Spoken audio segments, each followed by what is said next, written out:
Bonsoir à tous, madame, monsieur, très heureux de vous accueillir. Soyez les bienvenus dans notre émission d'Ado Kids Night, le premier aventure de la night. Bip bip, olé. Très heureux de vous accueillir. Nous poursuivons notre émission et nous allons bientôt la clôturer. Dans un instant, voici votre 22h30 aventurier, votre rendez-vous d'aventure qui va vous proposer un programme incroyable. Restez avec nous, nous allons parler d'un célébrissime aventurier. Alors ne bougez pas, vous êtes bien sur Ado Kids TV, le meilleur de la jeunesse télévisuelle disponible sur vos tablettes, vos smartphones et vos écrans d'ordinateur, et vous regardez avec intérêt le 21h. Nouvelle génération Ado Kids Night, le rendez-vous d'aventure de la night. Pipi, olé. Nous sommes ensemble jusqu'à 23h pour ce programme et vous êtes les bienvenus. C'est parti, en route, il est 22h30.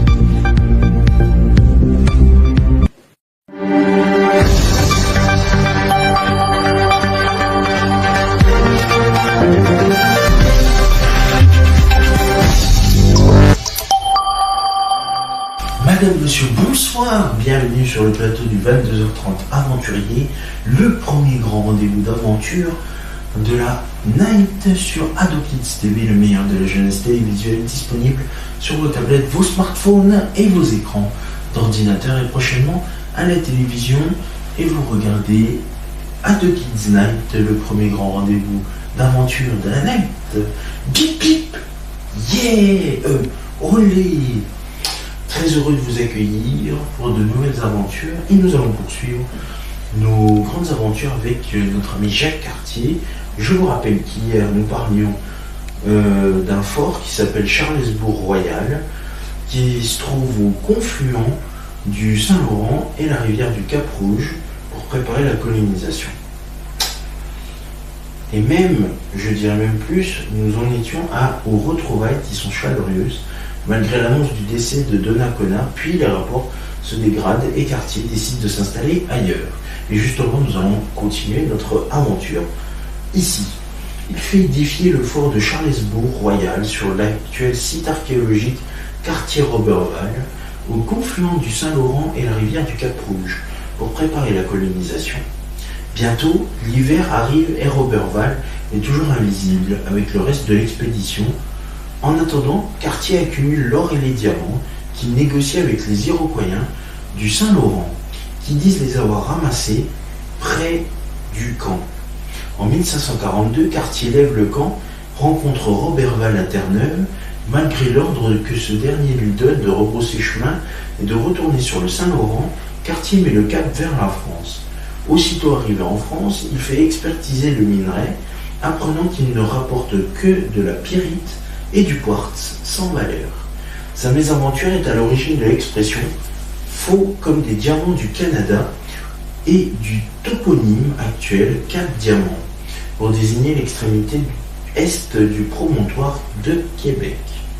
La désillusion est grande, Cartier se consacre désormais à la vie de sa commune et se retire dans son manoir de Limoilou à Roténeuf, près de Saint-Malo. Notable ayant beaucoup voyagé, il est souvent consulté et on met à profit ses connaissances du portugais. Son nom apparaît à de nombreuses reprises dans les archives malouines, dans des actes de baptême, souvent comme parrain de l'enfant, et dans des procès, comme témoin ou juré. Il avait donc une bonne assise sociale. Du 21 août 1510 au 17 novembre 1555, son nom est mentionné sur 58 actes de baptême, dont 35 où il apparaît comme parrain. Il consolide également son réseau social en fréquentant la confrérie de Saint-Jean-Baptiste, dite confrérie des frères blancs. Il semble que parallèlement au domaine maritime, Jacques Cartier s'intéressait au monde judiciaire, puisqu'en 1518, il avait en sa possession un livre intitulé Les loables coutumes du pays et duché de Bretagne, dans lequel se trouvaient les règles juridiques bretonnes et les coutumes de la mer, rôle d'Oléron. C'est sans doute grâce à sa connaissance du droit qu'il était souvent sollicité comme témoin ou juré dans les tribunaux de Saint-Malo.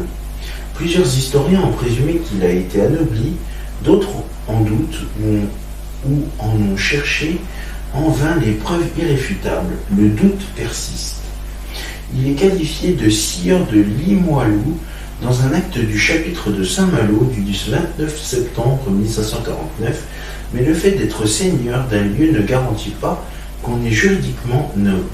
Dans un autre acte, du 5 février 1550, il porte le titre de noble homme. Il meurt le 1er septembre 1557, alors que la peste sévit à Saint-Malo depuis le début de l'été. Dans les papiers de la famille des Garnier de Fougeray, son corps a été inhumé le jour même dans la cathédrale de Saint-Malo par son parent et compère Michel Audièvre. Ses restes ont été retrouvés en 1949 lors de travaux dans la cathédrale. Cartier n'est peut-être pas l'auteur des relations dont les manuscrits originaux sont tous perdus. Le récit du second voyage de Cartier, 1535-1536, est publié dès 1545 à Paris. Il ne reste que 3 exemplaires connus de cette impression, puis les relations des premiers et seconds voyages sont traduites en italien par Giovanni Battista Ramosio, publié en 1556 et réimprimé à maintes reprises. Les textes italiens sont traduits en anglais par John Florio en 1580, puis en français en 1598 chez Raphaël du Petit-Val. Les manuscrits sont perdus, la relation du troisième voyage de Cartier et la relation du voyage de Roberval ne sont connus qu'à travers la traduction anglaise de Richard Hakluyt, publiée en 1600, probablement rédigée à partir d'originaux retrouvés à Paris en 1583. Les voyages de Cartier sont ensuite rapportés dans les histoires de la Nouvelle-France, largement diffusées, celles de l'Escarbot 1609-1617 et celle de Charlevoix 1744. Les textes des 3 relations de Cartier et celles de Roberval, traduits de l'italien et de l'anglais, sont réunis pour la première fois en un tome publié à Québec en 1843. D'autres renseignements émergent des archives d'Europe au cours de la seconde moitié du XIXe siècle qui permettent de compléter le tableau et de réparer quelques erreurs. 3 copies manuscrites de la deuxième relation sont étudiées lors d'une édition de 1863. En 1867, Henri Michelan trouva une copie manuscrite du premier voyage qui est publiée aussitôt et qui fait depuis autorité Ramé et Michelan 1867. Pour le deuxième voyage, il existe 3 manuscrits à la Bibliothèque nationale de France. Le 5653 aux armes de Charles IX, qui fut considéré comme l'original par Avezac et reproduit comme tel par la Société littéraire et historique de Québec en 1843. Le 5589 que l'archiviste canadien Henri Percival Bigard a publié en 1901 et a considéré comme l'original, et le 5644 défectueux qui reproduit le texte du manuscrit 5653 à quelques variantes près. Henri Percival Bigard fait le point en 1924 par l'étude critique des textes.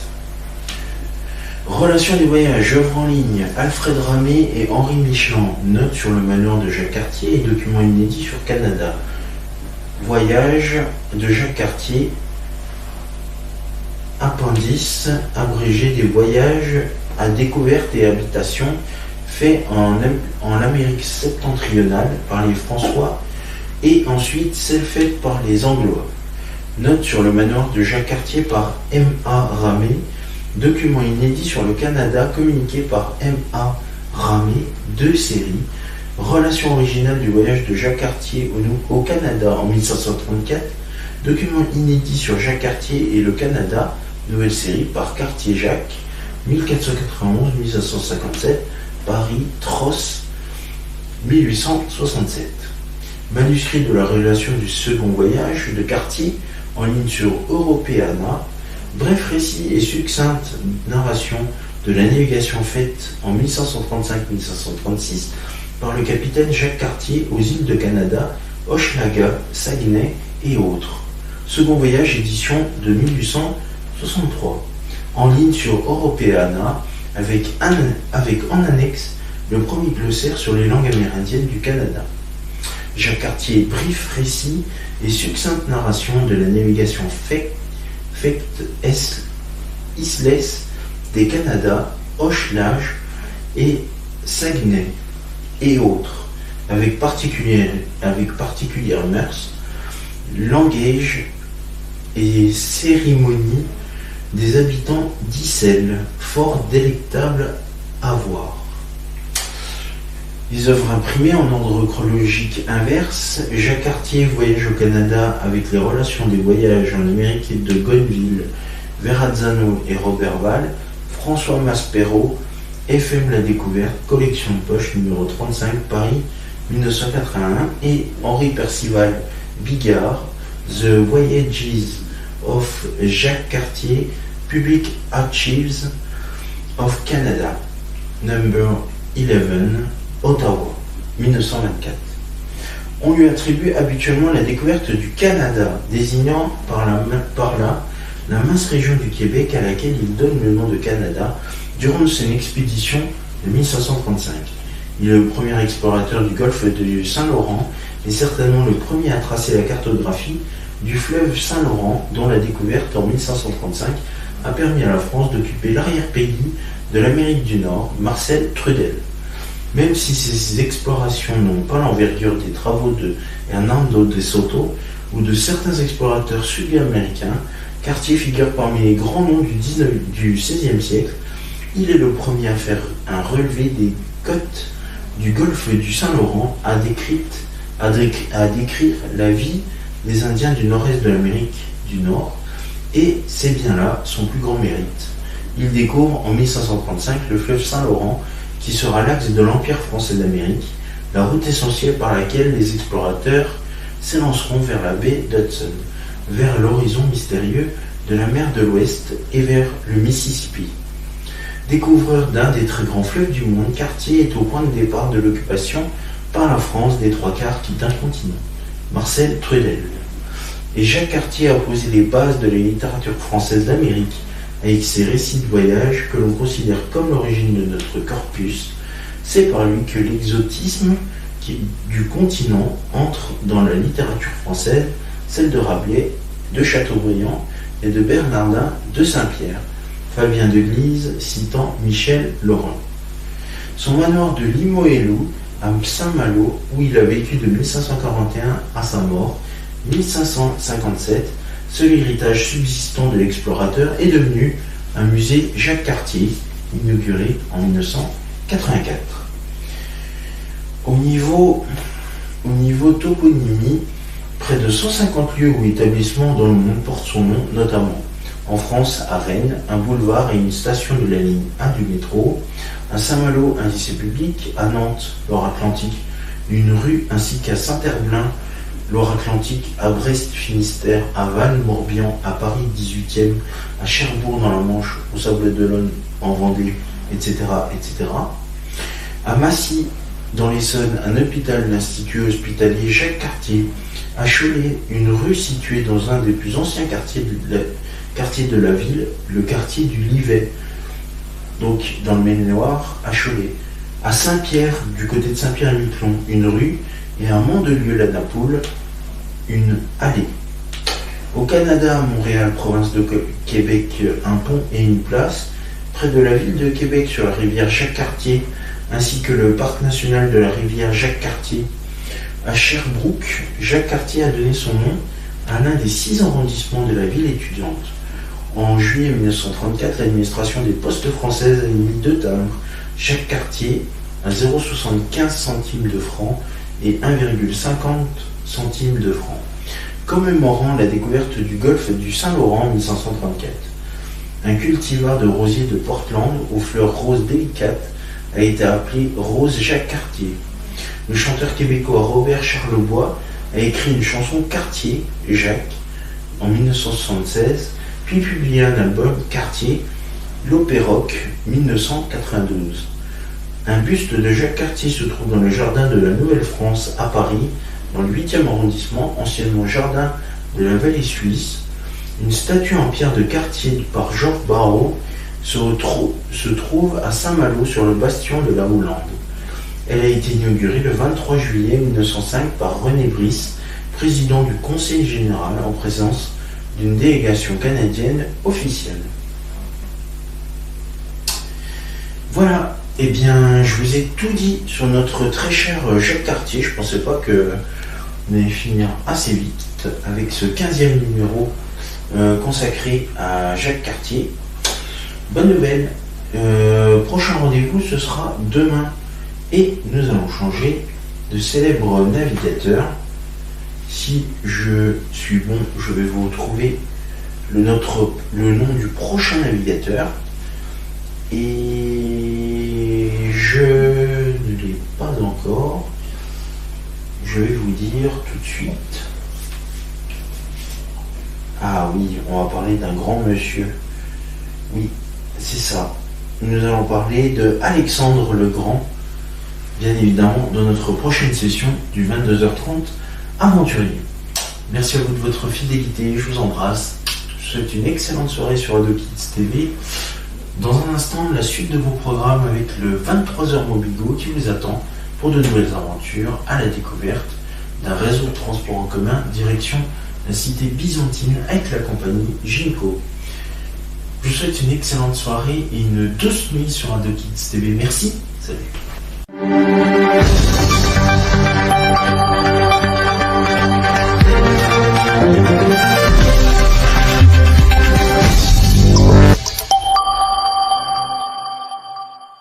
Mes petits poussins, mes petits poulets, vous pouvez voir s'afficher sur votre écran les réseaux sociaux, mais aussi le compte YouTube d'Ado Kids TV. Commentez, likez sur Facebook et Instagram et abonnez-vous à la chaîne YouTube d'Ado Kids TV. Et c'est la fin de notre 21h30 Géo, de notre 22h30